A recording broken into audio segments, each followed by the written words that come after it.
who share one more name. Yeah. Definitely. Very young guys. Yeah. 20s. Yeah, almost 20s. Almost 20s. Ejuma ben oye. And enya wo ya na wakakra na make one simple. Ejuma ben oye. Na wo hu obi a wa bra ye ejuma. Ama ho fa so aba odi gina bonte tutu ni sada. Ebi nsida. Otimi je sika but o check ranko be so hu reason no. Se reason no ebe boa na no wa che. Ade o dis kan e boa no so o chi obi sika krampa o hu nkako no che ni sika no se oboa san nkako no krampa e a good feeling bi be man ansa na obeye sa adoye no nti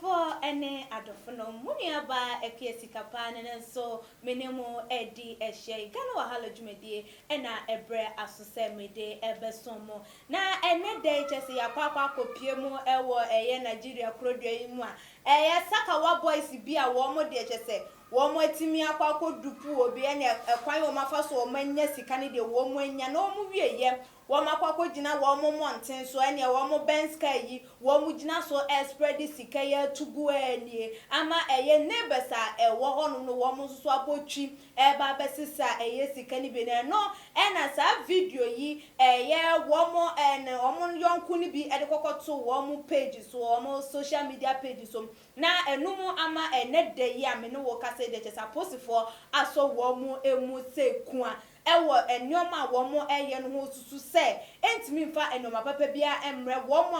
mo edi akire no na ensem wei ene de keka ho mu nkiremu ewo ho mi twam ho aba me ba me de bebrem. When you talk about BTC, you talk about when you talk about BTC, you talk about this money. And that is money. Dollar sign. When you talk about BTC, you talk about dollar sign. When I have money, when I have money, you talk about dollar sign. When I have money, it's a baby. It's a baby for me. When you talk about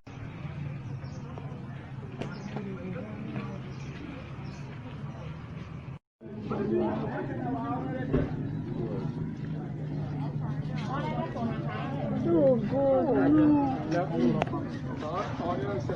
and then, you know, they carry you to oh.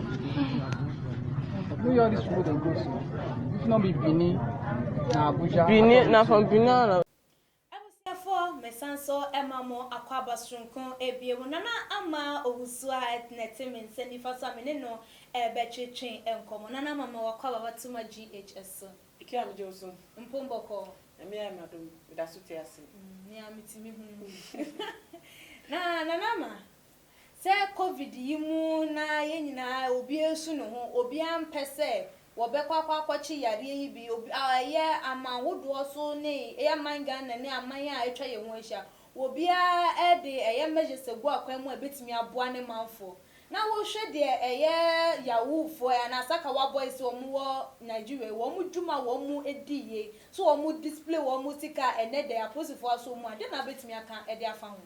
ekwam bidawase ewo akonya we awode amame mejina akonya no so ede achia too much omumuta yechi omum support yen follow your videos na me ensure mo pa e me buy nsem no eso no na ya kasa e be kasa Nigeria for ye nnuanum no correct te na bi wo ho no sa so na bi wa ha se asem a asefem okay ase de sesi anu ye youth abenu obi afa no ho adwen ekon mo fa ombefa so a obenya no ho no afili free na wetime live life no so agnes anyama no obi afa no ho adwen ti sa anyama say ni de so ma for mo adwen kwa there it's normal see be hu bibi say but baby akeka kono de ehu na me wo hwe esu ne eban ye nkwada yi edan ne die se omu gina eye onye se infancy bia wo ne wo boys bi mpo na ehia o like vicinity amotie neighborhood ho mu gina ho nom na mo tutu scanner enkrofo ebefa den no wo de ehye wo mo a wo mo ewo ho no wo mo etirim mabunu no a wo mo ho no like suade be ana say den pa no wo de kire wo mo me share video no me hu say na mo tina cars no na like almost spread this can na ade ba ko pe ne wo mu okay o share wo mo nim yeah definitely very young guys 20s yeah almost 20s so almost 20s baby ejuma be no ye enya wo ya na wakakra na make kan wasempo ejuma be no ye na wo hu obi a wabra ye ejuma ama ho faso aba odi gina bonte tutu no sada ebi nsida otimi che sika ba to check ranko be so hu reason no se reason no ebe boa na no wa che ade o dis kan e boa no so o chu obi sika krampa o hu nkwapo no che ni sika no se oboa san nkwapo no krampa de a good feeling bi be man ansana obeye sa adoye no nti it just shows clearly say sika no omamre enumunyaaye omamre omunyaaye no so no eye ekwan fata so enumunyaaye enu ti on value okay on value sika no je wo bre no enya no na wo som yie because umbese be hwere sa den because wa bre na unyaaye umbese be repeat sa process bi ma sa bra sa pe bi mti enu na wo kra ne yie protect na de onu so ko sa of water scarcity anyhow no ohun fa so bi o so nti ofa no ato eden a osa ko be sa ko se bi na omu suta because enka omu wo nimdi a ekoma hu ni se si ade crampo no wiase etwa enwe hia abrofo western countries no mani aba omo ho so oso me Nigeria fo o mani aba omo ho so because they achi omo ni pa ba ko abante fe no Hush Papi Dubai guy I no crampo no FBI for na omo na nkro so ya further investigations enkofo amoye into this coming business no metimi achi omo enti se mo tete de so na mo so feel say is a good time to show off even in this time say coronavirus break master omo mo jiro no sika de obi enu obeka sika boni uba ifri mojemu evebeku obi be fa pepa ho no akota de because o be pa ho na etimi konkwa de a oto de eden ye beje de open no ubenya enu nti sika bi enu sika boni ade omo ye nse gofo etina omo sise bi omo je won fa so but omo a sisi ano mo aba asem no omo so majomani so omajomani so okay na ma yen hwade o hu ne say we na atwemadwensi mo be obeka ya bani bi started se na trending na watchi etwemu ne na watchi emu hu ne say we ebema youth no nso so na wo mo nso so wo mo hu say oh mi mate wa hwese wo gina car kese so na wo gina car so hwese sika kura no na wo tugu wo on value like o kire se wo sika e ene e mensusu mi ntu sa anamo ni bi hu se sa adwen no dodo na betimi aba dodo na atiri ekya mi da wa no se bad influence ewo enkofo so omo mu gira omo ye no omo do mu ni se bi omo duru je yenya sewi nti saa de na omo ye na omo se twa ho video na pressure na omo to amankofo ena se na oka no kare obi beka se de mehu nti madafu e pa me na sha se pa bi buka aye ha ye wo krapo Ghana ye mai mo ye wo krapo obi timi hu ni mate pa all of a sudden obi anu sha se ka bi wo twi pa te se intare bi o hye shop bi a we bi no bo na we ma so se na wo ebra no bo ko we ma na wo bo ko we chi the pressure e ma wo so enu na aba ama enkofo form wadwen na tell me kan no enu na aba ama enkofo form wadwen because ohun se na wo kwa on pese madafo ese na wa ye obe hia mo kwan like obe hia mo kwan na tete me kwa matete apansam te baka se wo ambo obe etimi so me form wadwen se ye de ba man no kwa obi timi ase sa hia opo na mebo na menye ska mebo na mja peska se na me so me sle kunu no me na fo humia obi ade a wo ye no ehia no on se de nyesika on se de nya bibi sa o na ho to but se we hu se obi ye bininti of flip pressure say onye ntem obi okra enya adwuma wo ye o te se nyuma adwuma na wo ye like adwuma na wo nya wo ye no effective enough they say ever say fresh graduates anya 1,500 to 2,000 they obedi bia shokotokom but wo hwe 1,500 to 2,000 na wo gina a wo ye adwuma pa adwuma den nya sesika no ene wadafo bia ono ne call the same school ukwa na better in grace than no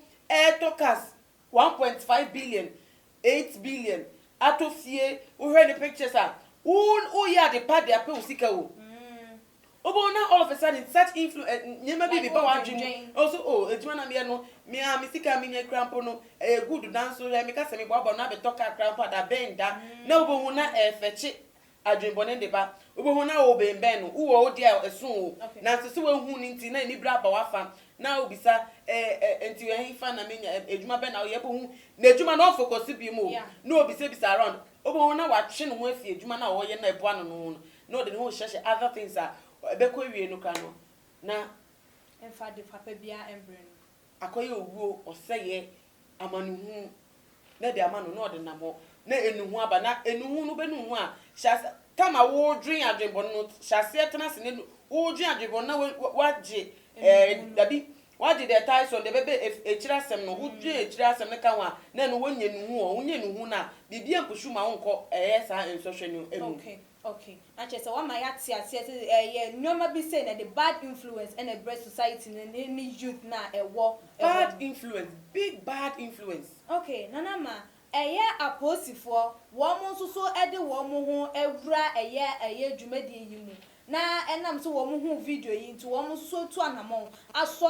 emerima yi emu no eno nso den na betimi aka fa ho ne kwan so ano no ana se ne kwan same the mom o ma ya de papa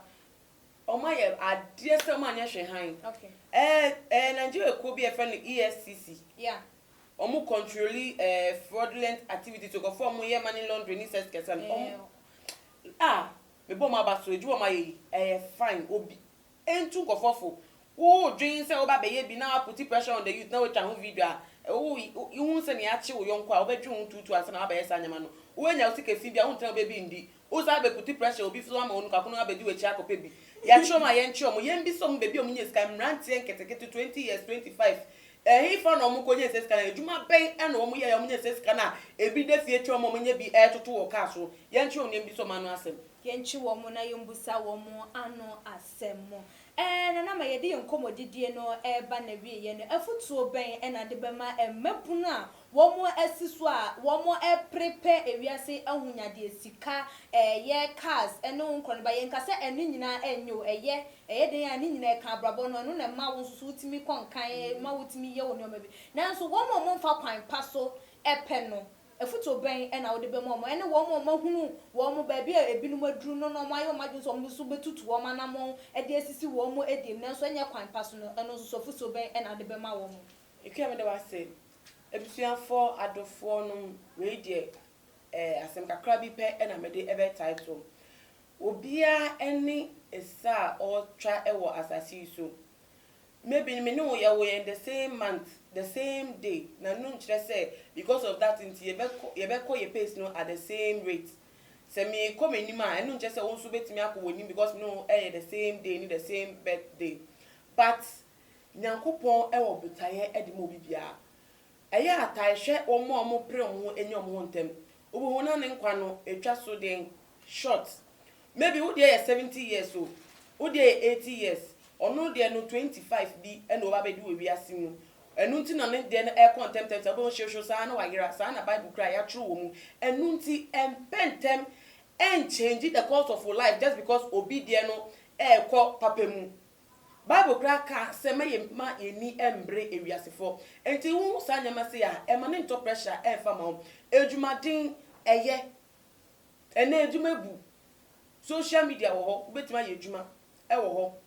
baby a wa ho de betima ye de onim die betimi de wadu bia no bo modi ana fa won sa ye bibi ye ejuma na wo ye wie na onya ho fa so na wudi a o feel better o feel good o mu ni a wo mo ba bonte be sa anyama we ni ano wo mo da o mo nda because esisi ne so boni a wedi ode nya sa dibe no ababom no esisi ne so se e de ara eso aketua ebeba enche bia enu nti ebe ya prewasundue na ye dwumaden na nya ho fa so na wudi a wa feel good about it unya ka na wuwu a eno na fa so ben na unya awu ha na mde manu besi unya ka na wuwu na eno emfa so ben na wunya ye ewo mu na na ma wo so ye beda wano asepa wa futu a wode ama ye mabunu yi Ebusiafo aha ene brebe ma ye kwan ama ye di dwumedie no esiem midin ene Akua Sikapa. So won subscribe to your channel na message wo be ye ebiem like videos na share for ma ebusiafo adofonom ene enuanom ewo all the social media platform. Wait me follow ye ewo ye Instagram page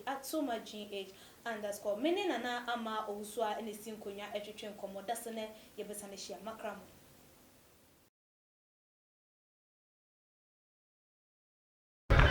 Oniadofo ahaye GH too much and okay Malupi and a case also for Malupi me baby I mean baby too much GH one I'm a subscriber come home young Koreans and power but that's my crowd.